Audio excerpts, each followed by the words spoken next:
ചിന്തിക്കണം. അല്ലെങ്കിലേ അതിന്റെ നാണക്കേട് എനിക്കും കൂടിയാ. ചേച്ചി അനിയത്തെ ഓവർടേക്ക് ചെയ്തോന്ന് എല്ലാവരും പറയും. ചേച്ചിക്ക് അറിയാലോ എന്റെ കാര്യം. എങ്കിലും അവന്തികേട്ടത്തിക്ക് ഒരു കുഞ്ഞാവുന്നതിന് മുൻപ് ചേച്ചിക്ക് ആവായിരുന്നു. അങ്ങനെ ഒരു മത്സരത്തിന് പറ്റുന്ന കാര്യമല്ലല്ലോ മോളെ ഇത്. തീരുമാനങ്ങളും സമയവും വിധിയും എല്ലാം കൂടി ഒരുമിച്ച് വരുമ്പോഴല്ലേ അതൊക്കെ നടക്കൂ. ചിലപ്പോ നമ്മൾ ആഗ്രഹിച്ചാലും നടക്കണമെന്നില്ല.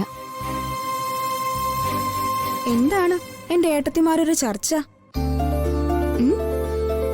എന്തോ സീരിയസ് ആയ കാര്യമെന്ന് മനസ്സിലായി. അതെങ്ങനെ നിനക്ക് മനസ്സിലായി? Sixth sense. എനിക്കതിനുള്ള കഴിവുണ്ട്.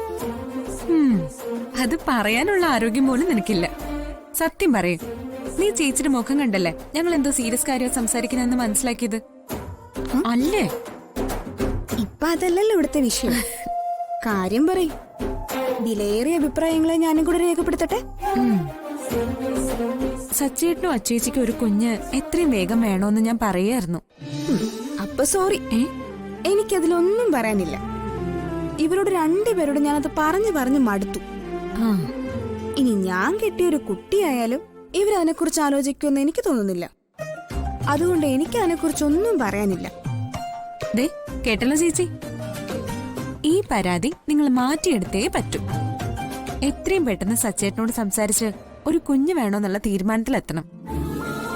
ഇപ്പൊ ആതിരേട്ടത്തിയുടെ സീമന്തവും അവന്തികേട്ടത്തി ഗർഭിണിയായതിന്റെ ആഘോഷമൊക്കെ നടക്കട്ടെ.